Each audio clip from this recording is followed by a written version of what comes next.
Major funding for Election 2020 Arkansas PBS debates provided by AARP Arkansas.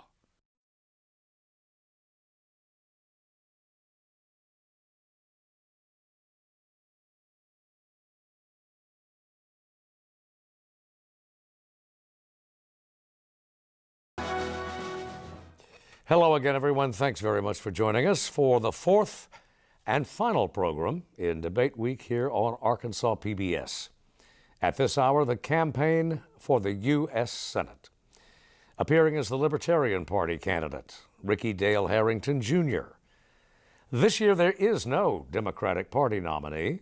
The Republican incumbent, Senator Tom Cotton, chose not to participate. Now, there is precedent for our decision to go forward tonight with a single candidate. Several years ago, an incumbent U.S. representative, a Democrat, chose not to debate, and his Republican opponent was questioned alone for the hour. Following his opening statement, Mr. Harrington will be questioned by a panel of Arkansas journalists. George Jarrett of Talk Business and Politics, Donna Terrell of Fox 16, and Steve Brawner, an independent journalist. Our timekeeper is Melissa Barlow of Arkansas PBS. Before we begin, one more time, we would note that we've followed all the protocols for the COVID-19 era, especially distancing and masking. We removed our masks only moments ago. And with that, Mr. Harrington, thank you for being with us. Your opening statement, sir, 2 minutes. Thank you for having me here. I just wanted to express my gratitude to Arkansas PBS for having this event.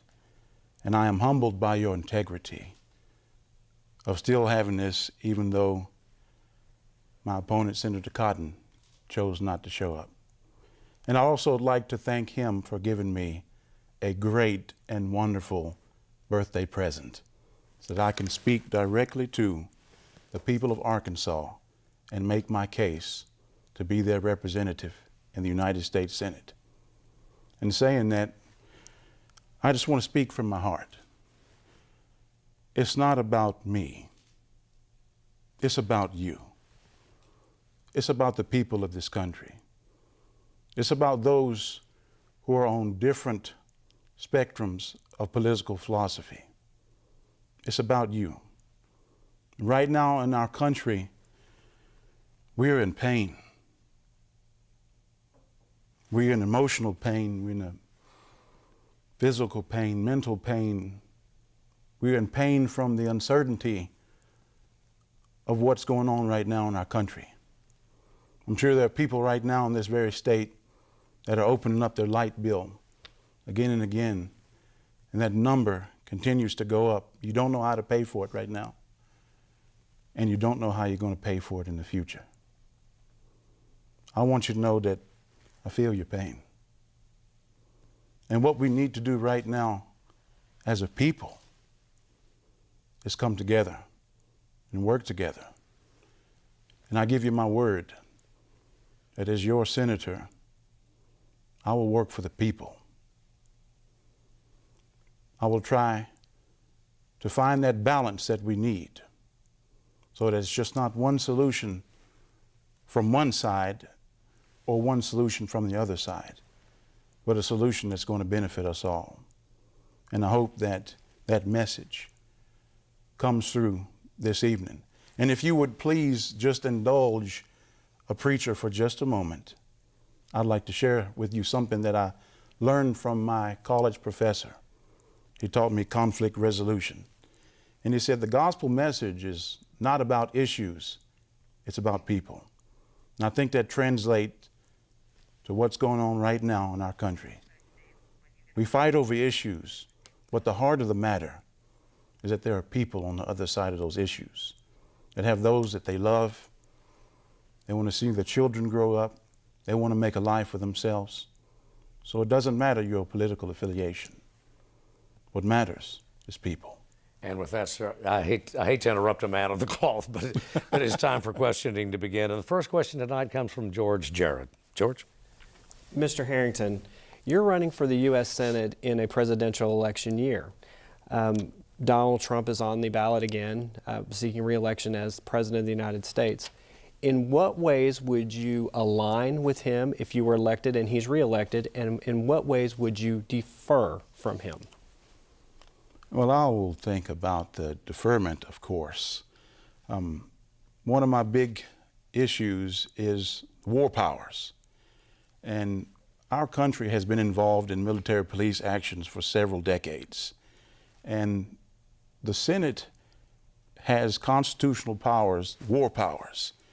And what we need to do is we need to reel back the executive branch from continuously engaging in military police actions, and to bring our troops home and to make sure that when the United States goes to war, it is for the defense of the nation. Now, on some areas that I might agree with President Trump on are issues of, let's see, he signed an executive order, I believe, increasing funding for the study of how autism is affecting people in our country right now. And my two oldest children are on the autism spectrum. And we need more people to be in the profession to help those who have autism. I keep reading stories over and over again about someone that's on the spectrum and their caretaker being shot or apprehended by police because of the person who has autism having a meltdown, as they would say. And I think about my son, my oldest son, and I would just hate for something to happen to him because he doesn't have the right services that he needs, or not only just him, but all the children of America who are struggling with the condition. And I applaud him on that. We should always give credit where credit is due. And as a senator, my goal is to be pragmatic and to work with the executive branch, but also do my job in checking that power. George, follow up? Yes, Mr. Harrington, and as a follow-up to that question, is there any other ways that you think you would defer from the current president? I guess the most obvious is rhetoric. The most obvious is the rhetoric. What we need right now is someone to unite our country. And I don't want to disparage anyone that supports the president, but we need a leader in the White House that is going to unite us. Next question, Ms. Terrell. Thank you. Mr. Harrington, Senator Tom Cotton has spoken out against the 1619 Project. It's a school curriculum that aims to reframe the country's history by placing the consequences of slavery and the contributions of Black Americans at the center of the national narrative. Senator Cotton believes the project exaggerates the truth, and he drew strong criticism referring to slavery as a necessary evil. With that said, what is your stance on the 1619 Project? My stance on the 1619 Project is that it is a story of a group of Americans that has not been told fully. And it is a part of our identity as Americans. The stain of slavery on this country that proclaims to be for liberty, equality, and justice for all. And Senator Cotton's comments on that, it maligns an entire group of people who have a history, that bear those scars in their soul. And I'm thinking about my own family's history. I know I'm a Black man, and my race colors my existence and experience in this country. And I know that my experience is not as bad as my father or mother's experience being Black in America, and surely not as bad as my grandparents who grew up in Jim Crow South, and my grandmother's brother was lynched.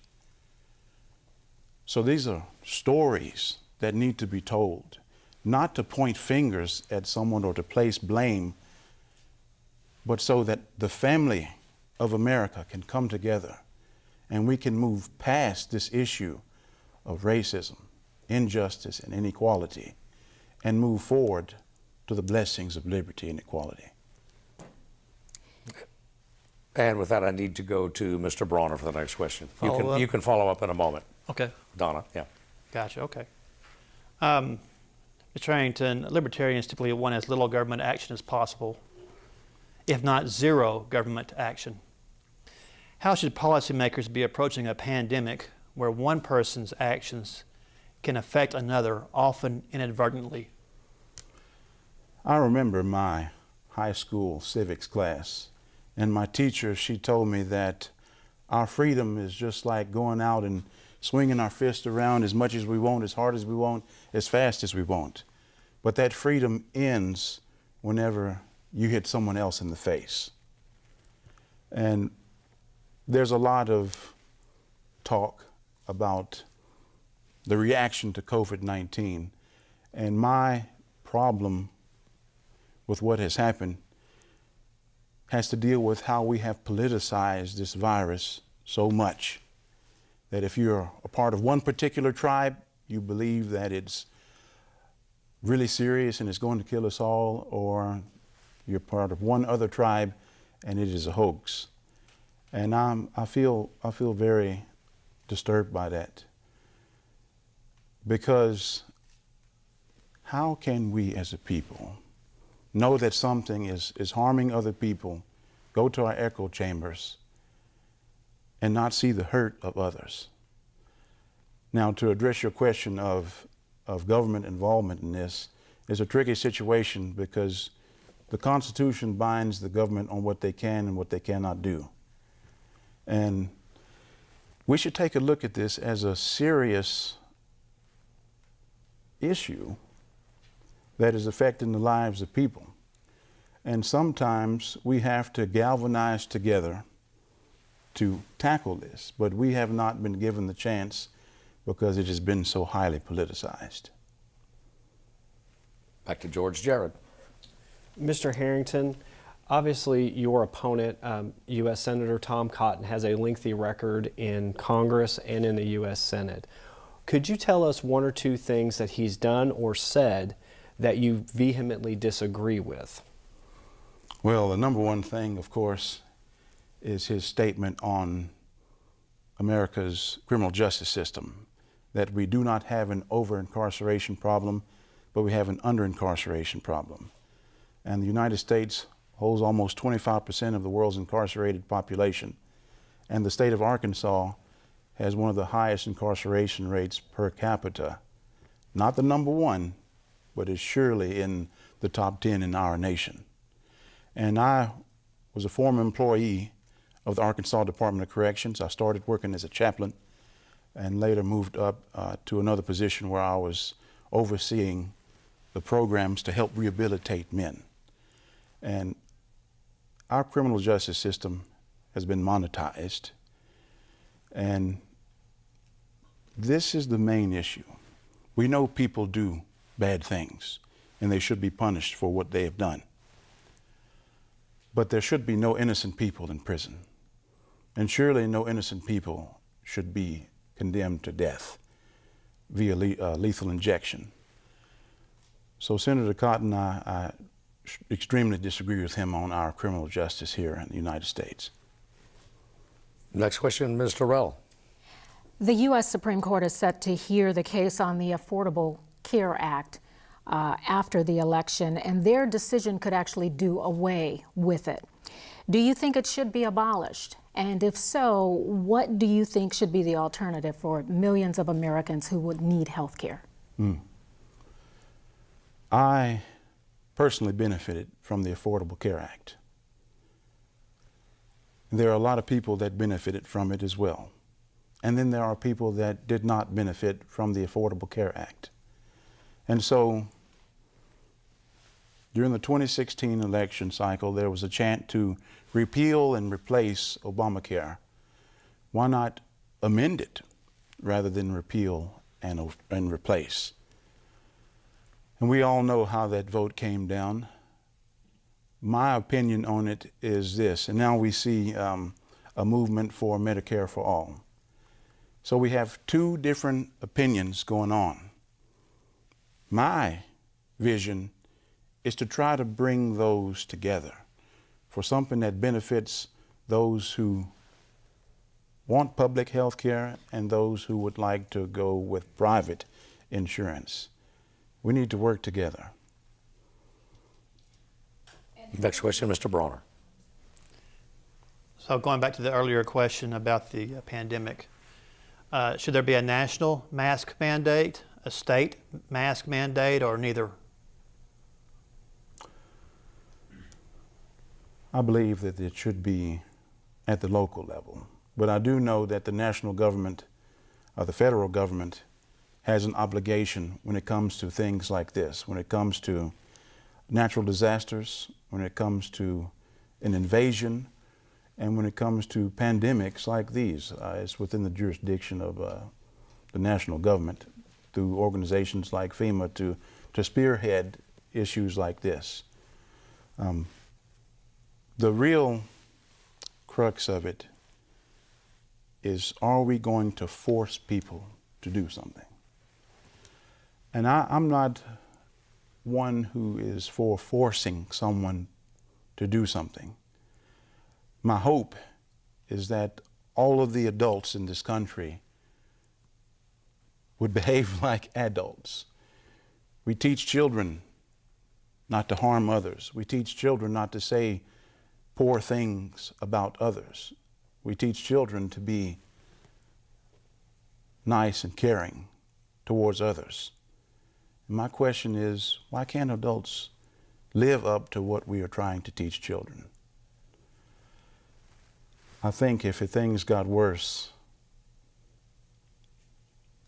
a national mandate shouldn't be off the table. George Jarrett. As a follow-up to the previous question I asked you about Senator Cotton's record and things that you disagreed with, some of the things he's done. What are some things that he's done that you agree with? To be honest, I can't think of one. To be perfectly honest with you, straightforward, I just really can't think of one. I respect Senator Cotton as a human being. When it comes to ideas, when it comes to actions, and when it comes to words, we are diametrically opposed. Ms. Terrell. There is now a greater focus on you. You are the last man standing, literally, because two other candidates wanted to unseat Tom Cotton, but they are not here. The latest polls show an 11-point spread between you and the senator. There are still some undecided voters out there. But that said, there are still people who have no idea who you are, and they don't realize that Senator Cotton has an opponent in this race. So moving forward beyond this debate, how do you plan to get your message out there and let people know that you are a candidate for U.S. Senate? Well, I'm very appreciative for this moment right now because I have a chance to speak directly to Arkansans and let them know where I stand and what I hope to accomplish. My schedule is filled. It's getting packed right now for events because people are learning now that there's another candidate after being told that Tom Cotton has been running unopposed. And right now, I guess it kind of looks like I'm running unopposed with him not being here. But I want to get out. I want to talk to Arkansans. I want to look them in the face. I want to hear their concerns. And I want to see how I can best serve them in the United States Senate. Steve Brawner. Mr. Harrington, the national debt has grown $4 trillion since Christmas and is now $27 trillion. The federal budget deficit is expected to be $3.3 trillion this year. Your website says you would reduce the tax burden on Americans. So what would you cut in spending to get us to balance? And have you done the math? That's a really good question right there.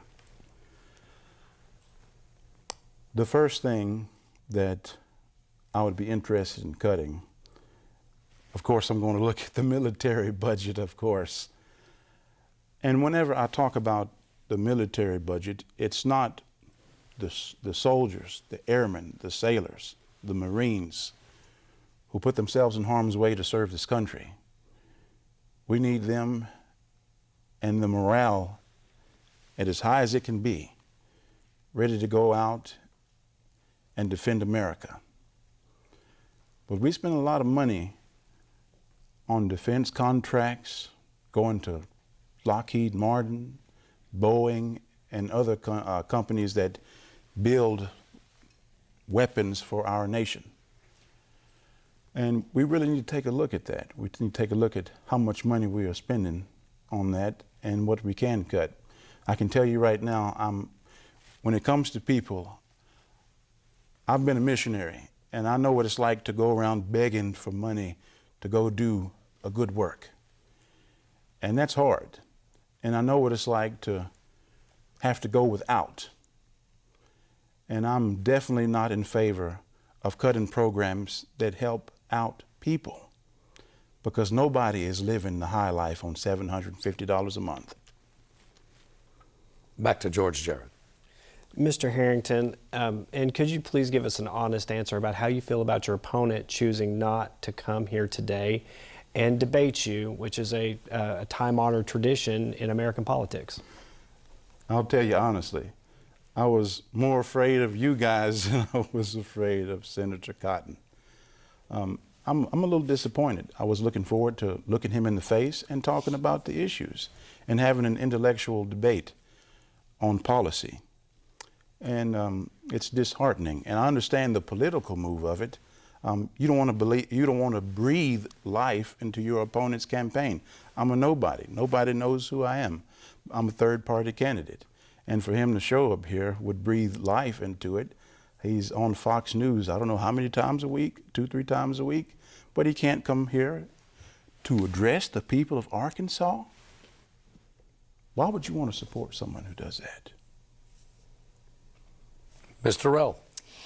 As you know, the country has been divided with protests after the killings of George Floyd and Breonna Taylor and others. Many people are calling for strong police reforms and to defund the police, which means reducing police department budgets and redistributing funds towards social services. As a Libertarian candidate, what is your position on defunding police and police reform? Thank you for that question. My father was a correctional officer. He rose up to the ranks of sergeant, and he drilled into me the scared straight, stay out of trouble. He told me of some of the struggles he had working in corrections. And this is the crux of it. It's not about hatred of police. It's about holding those accountable who have derived authority for the actions that they take whenever they violate people's constitutional amendments and just betray the public's trust. And I want people to hear this when it comes to the word or the phrase, defund the police. In my opinion, it's about reallocating funds. It's about making sure our police departments are not militarized. And I'd like to explain my reasoning behind this. Our military is not deployed domestically to put down unrest, because they are trained to go out and crush the enemies of America. Now, if we had the military out amongst the streets, policing just like our civilian police force, the message that it sends is that the people are the enemy. And whenever our police departments has equipment, just like our military, what type of message is that sending to the people of America? That you are the enemy. And so, going forward, we want to make sure that our police officers are able to come home to their families. We understand that. They have loved ones, as well as me, yourself, and everyone in this country. But there are sometimes you don't need to use the hammer for every occasion. Sometimes you can de-escalate a situation without having to go to that point of violence. And I understand that it might be a tactic to gain control of the situation, to ramp it up to that violent point. But I'd like to see our officers have a little bit more training in de-escalation and maybe have other law enforcement employees that are trained in other types of de-escalation tactics. Mr. Brawner. What is your position on abortion? This is my position on abortion, and I'd like to explain that through one of my personal experiences. I was, of course, a chaplain at the Cummins unit, and I was serving in the capacity as a chaplain during the executions of April 2017. So at night, I had to make myself available for the families of the victim, and during the daytime, make myself available for the families of the condemned. So I'm right in the middle of two opposite and opposing situations. And people, during that time, I remember people arguing about the merits of the death penalty and whether we should have it or not. But I didn't have that luxury because I was tasked with one thing: to provide a service, to provide care, and to be there for those who were hurting. My stance on abortion is this, is that we as a people should spend more time caring for others, caring for the young lady who's caught in that situation, has to make that decision whether or not she's going to keep the baby. I cannot imagine what that is like, because I am a man. I'm not a woman. I personally do not agree with it, but I believe that if someone's health is at risk, it's between them, their God, their family. And the goal is, of course, to try to reduce abortions, but we need to try another way, because fighting it out through the legislative process and fighting it out in the courts just isn't working. George Jarrett. Mr. Harrington, as an addendum to Mr. Brawner's question, so you were on death row in April of 2017 when 4 of the 8 executions took place. What is your stance on the death penalty? And could you also talk about maybe give us an anecdote or two of maybe some conversations you had when you were on the death row unit, maybe with the victim's family, or even maybe the condemned, them or their family? Could you maybe give us an anecdote? Okay. To clarify, death row is at the Brawner unit, and Cummins is where the death house is, where the executions are carried out. And so, working at Cummins, our duty was to carry out the mandate of the courts. What strikes me the most is Liddell Lee. And right now, the ACLU is trying to get DNA evidence to try to see if he was actually the one that had committed the crime, and evidence that might exonerate him. And to go straight to the question, if that evidence does exonerate him, I'm totally opposed to the death penalty. And I'd like to talk about his family. Actually, I don't know them personally, but I spoke to them after the execution was carried out, and his nephew, and I'd like to apologize to the family as well. His nephew was incarcerated there at Cummins as well, and he came to the chaplains and explaining to us that the inmates there were kind of gigging him a little bit. Hey man, they about to do this to your uncle right here. And he came to us just trying to find some solace, and myself, the senior chaplain, another chaplain, and the chief of the chaplains, we sat down with him and we tried to calm him down. We tried to let the wardens know what was going on so there wouldn't be a fight or any further violence because of his situation. Ms. Terrell. Mr. Harrington, the pandemic is in the forefront of everything. We can't even have this debate without social distancing. Governor Hutchinson has extended the health emergency. Many Arkansans have died, and while some have fared quite well after contracting the disease, others have become very sick. So at this point, what do you suggest needs to be done so that we can move on and get the virus behind us? I'd like to make a comment on something right quick. We continue to bring up the number of people that have died from the disease. That is horrible. I couldn't imagine having to say goodbye to one of my relatives in the manner that a lot of Americans have. It's a tragedy. And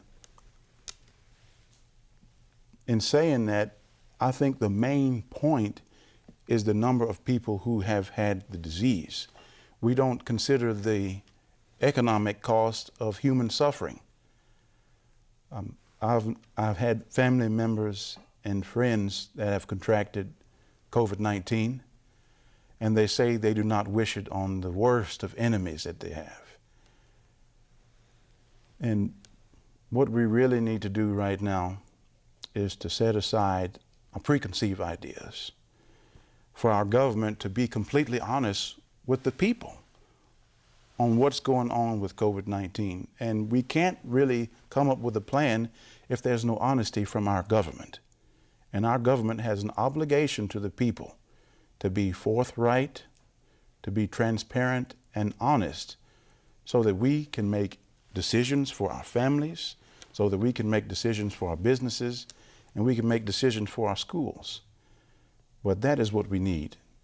We need transparency, honesty, and a clear path going forward. And until we have that, we're all blind and wandering in the dark. Steve Brawner. If you are elected, you will likely be the only Libertarian in the Senate. So have you thought about what happens if you win? Have you thought about how that would work? How would you get committee assignments? Where you would find staff? Have you thought about winning? Absolutely. Absolutely, I've thought about winning. And for me, the main question I've been receiving now is, if you win, who are you going to caucus with? And the answer to that question is there's no other Libertarians in the Senate, so I will caucus with neither parties and work with both of them. I would try to use my position to, I know I'm just one man. I know that. And human beings have limitations. But I am firmly committed to trying to get us to work together. That is what we need. And if the Democrats in Washington would like to get their legislative agenda passed, we've got to work together. If the Republicans would like to get their legislative agenda passed, we've got to work together. And it is amazing what human beings can accomplish when nobody cares who gets the credit. George Jared. Mr. Harrington, in this race, you have a Republican opponent, the sitting senator from Arkansas, Tom Cotton, and there are no Democrats in this race. So obviously you're going to have to put together a coalition of Libertarians, Democrats, and Republicans in order to get elected. So there's a big, I guess, a swath of Democrat votes out there, Democrat votes. So could you tell us how you're going to appeal to Democrat voters in the state of Arkansas this election cycle? Okay. Well, I'd definitely like to address my fellow Arkansans who happen to be affiliated with the Democratic Party, that I am committed to you. I'm committed to Republicans, I'm committed to Libertarians, I'm committed to independents, because that is what we need. We do not need an elected official who's only going to represent one particular facet of our population. Ms. Terrell. You mentioned at the beginning of this debate that you have 2 children on the autism spectrum. You have also said, which I have noticed in other publications, that there needs to be more medical professionals to help in those areas with people who have disabilities. So if you were senator, what kind of legislation would you propose that could help families who have loved ones with disabilities such as yourself? Well, right now, the waiver waiting list for myself, we are above 2,000. And we don't have enough people entering into that profession. And for me, I really have a bone to pick with occupational licensing. We need standards. It's obvious that we need standards. We need to make sure that people are properly vetted. We also need to make sure that they are competent in the jobs that they are trying to do. But if those standards that we have prevent people from entering the job market, we need to reevaluate those standards, or the process, I should say. Well, to be an applied behavioral analysis analyst, you need to have a master's degree. That costs money. You need to have the training and the time to do it before you can practice it. And of course, you need to be certified. Well, we understand this, but is there another way for people to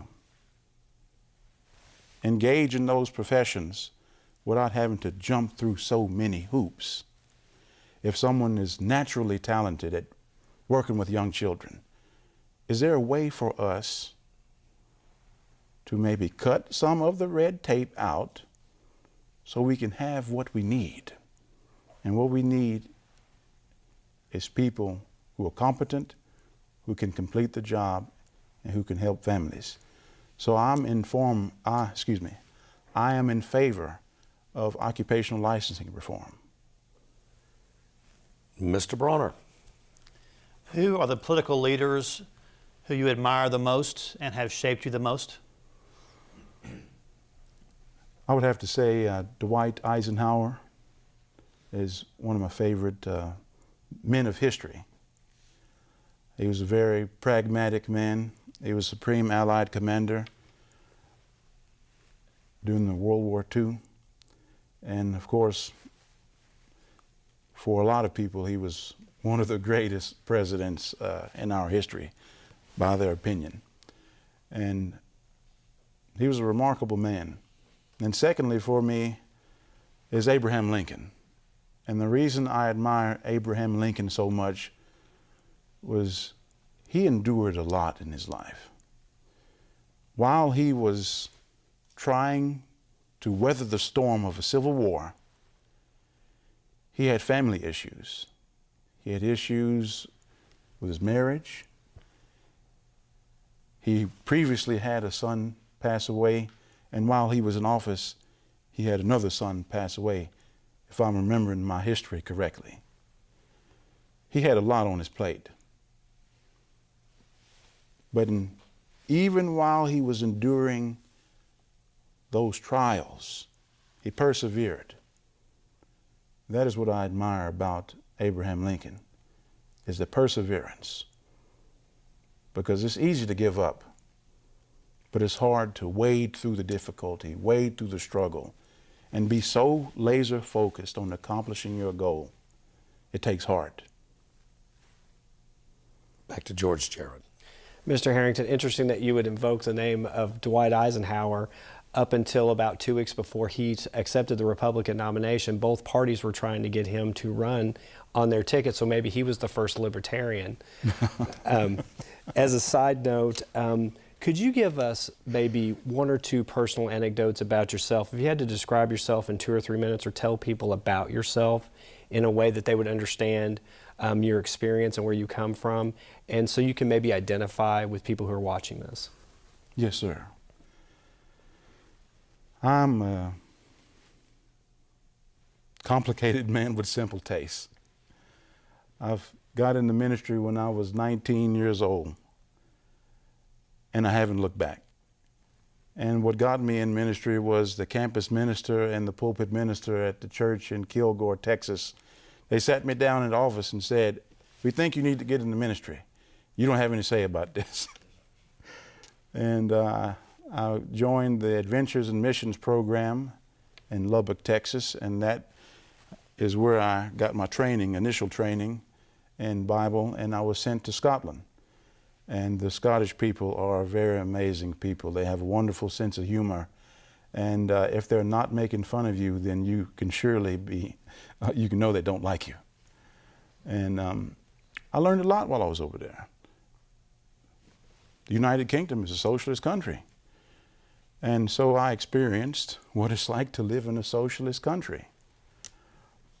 After I finished my time serving the elderly there, serving at the primary schools, and just engaging in humanitarian efforts, I came back to Harding.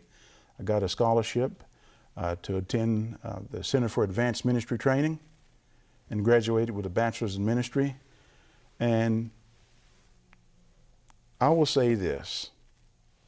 When I left Cersei in 2013, it was the first time in my life at 28 that I felt homesick. That was I really felt it in my soul whenever I moved to Baltimore for an associate pastor position. I came to Arkansas in 2008 after being a missionary in Scotland and killed my first deer. I've always wanted to hunt, but I never had anybody to take me hunting, and I was hooked after that. Fishing up in Pangburn, I was just blown out of the water that you can catch rainbow trout hand over fist with a can of corn. Ain't no trout fishing from where I'm from in Texas. And one thing that has shaped me tremendously is my work in mission work, my work in Cersei at the psychiatric hospital, that has shaped my opinions and ideas on healthcare, as well as my mission work in the People's Republic of China. And that was some of the most difficult time in my life. And in saying that, I wouldn't change it for the world because of the knowledge and the miles that were put on my soul being there. It was difficult. Just 2 weeks before I left China, a pastor and his wife were bulldozed to death. A lot of people talk about communism in America. Oh, this is communist right here, oh, that's communist. I think about a moment during my training to become a minister, and we had a classmate, a compatriot, who was from Hungary. And one of my other classmates got to talking badly about President Obama and said, oh, Obama's trying to turn America into a communist nation. And my classmate who was from Hungary, he said, communism? You know nothing of communism. And in reality, how much do we really know about communism? I'm not making a case for communism here at all. I'm saying the preconceived ideas that we have, the words that politicians use to drive up fear in people when there should be no fear. But I can tell you what it's like being in the People's Republic of China. My opponent, Senator Cotton, is always talking about China. He's been the champion for the Hong Kong people who are trying to establish democracy for themselves separate from the People's Republic of China. During the protests, the people of Hong Kong clashed with police because they were trying to get their freedom. But whenever Americans are protesting, what did Senator Cotton say? I'm sure you know what he said. And I'm here to say that that is wrong. People who do bad things, still Americans. They still have constitutional rights. And I hope you hear what I'm saying right now. We do not need a sitting senator to advocate for no quarter on American citizens. Ms. Terrell, or is it Mr. Brawner? Ms. Terrell, I think. Yes, thank you. I want to take you back to something you were talking about earlier. You said that there is not an under-incarceration problem, there is an over-incarceration problem. And I've also heard you say that you were looking forward to the opportunity of looking your opponent in the eye and having this conversation with him. So I guess I would just like to ask you, Senator Cotton could very well see this broadcast. So if you had the opportunity to look him in the eye, or in the camera in this case, and tell him your thoughts on that, what would you say?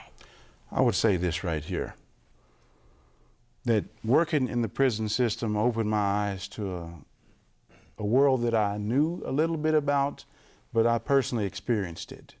And when we have people that are thrown in prison for possession charges of substances, they are subjected to a lot of things. They are subjected to being recruited by gangs. They are subjected to sexual assault. They are subjected to getting a PhD in criminology. And I don't mean the academic criminology, I mean being a proficient criminal. And my main goal on criminal justice reform is making sure that the people that we incarcerate are the ones that have harmed other human beings. We do not need to send people to prison when there is no victim, especially with drug possession charges. I'm thinking about a man who had 3 life sentences plus 25, and it was for moving drugs. That is what he did. But 3 life sentences, it seemed a little excessive. Steve Brawner. Do you believe that humanity is causing climate change? And if so, what should be done about it? Well, I love science. And I know that might sound odd as a person of faith, because the conversation is always faith and science are polar opposites. There's no commingling. But by my faith, I know that God created this world and that He also created science. And human beings, we affect our environment. That is the truth. And I also know that in watching and listening to other scientists talk, our world goes through cycles of change. There's been ice age, there's been heating up, but what we have going on right now is a result of industrialization. And we do affect our environment. That's a measurable, I mean, it's a real thing. When I was living in northern China during the winter time, I had to wear a mask outside because the smog and the smoke was so thick that you could barely see the sun. So we do affect our environment. Now the crux of it, I believe, is an issue of economics. It's using the government to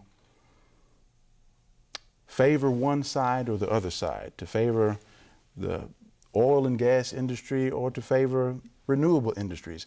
And I don't think that that is what should be done. I think what's playing out economically should play out amongst the industries themselves without government involvement. But I also believe that we have a moral obligation to make sure that we take care of what we have. Christians use this term, being good stewards. And we have to be good stewards of the planet that we've been given. George Jared. Mr. Harrington, if you're elected, all elected officials go into their new office with an agenda. So on the first day, if you win this seat, what will be the first thing you try to push? And what I'm talking about is a bill or some type of legislation. What will you push for your first day in the U.S. Senate? I want to work on health care. That's really important to me. And I want to come up with solutions to our problem that we are facing. And it's a problem of ideas. It's a problem of rising health care costs. That's the problem right there. We live in the most prosperous nation in the world, yet there are still people who go without. There are still people that go bankrupt for medical reasons. And that's just a travesty. Living in this nation here, and there are people that go bankrupt because they are just trying to live. And I just disagree with a lot of things that are going on with our healthcare system. And my main idea is this, is that until we change the culture of healthcare, it won't change. It has to start at the very bottom. It can't start at the top. And so, if elected senator, I want to remove the obstacles that are in the way from people that want to open up a hospital.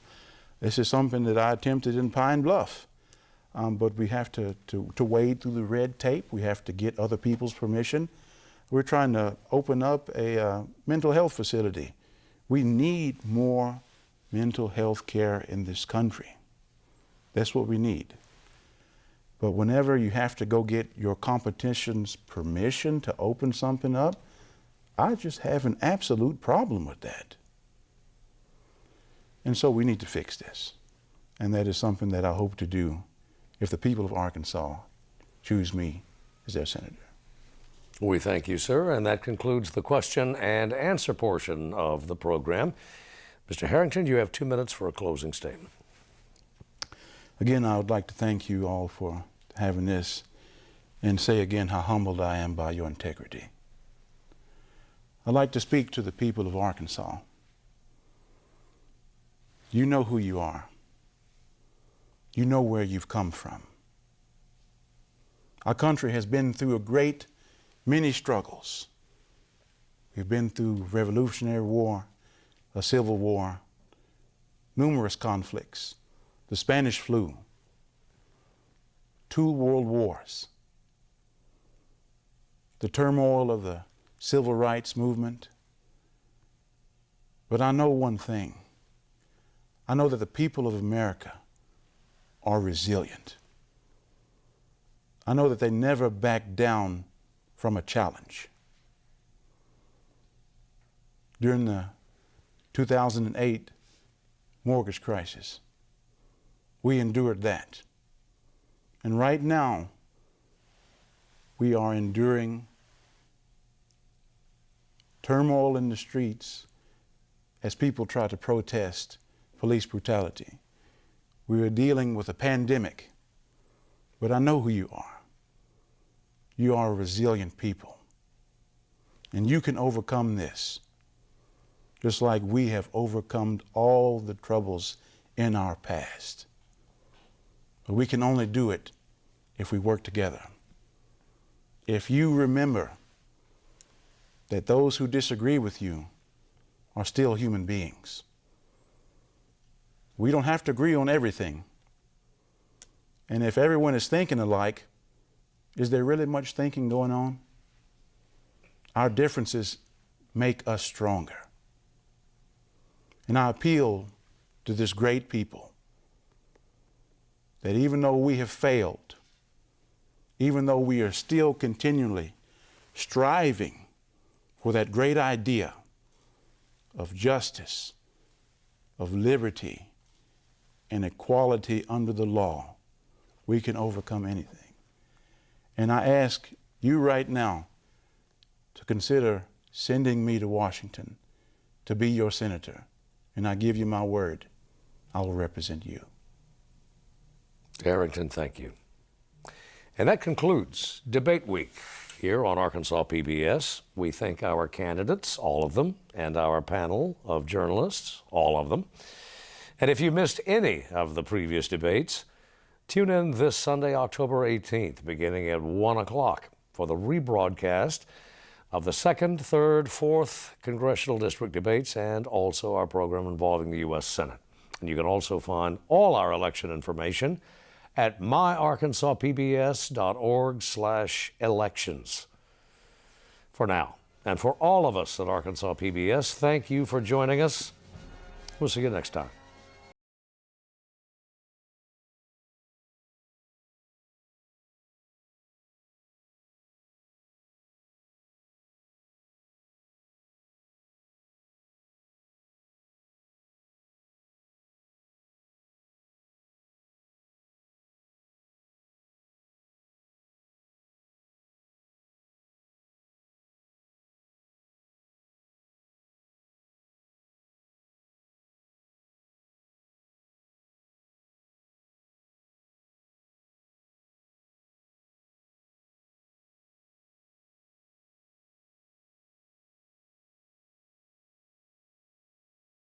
For Election 2020 Arkansas PBS Debates, provided by AARP Arkansas.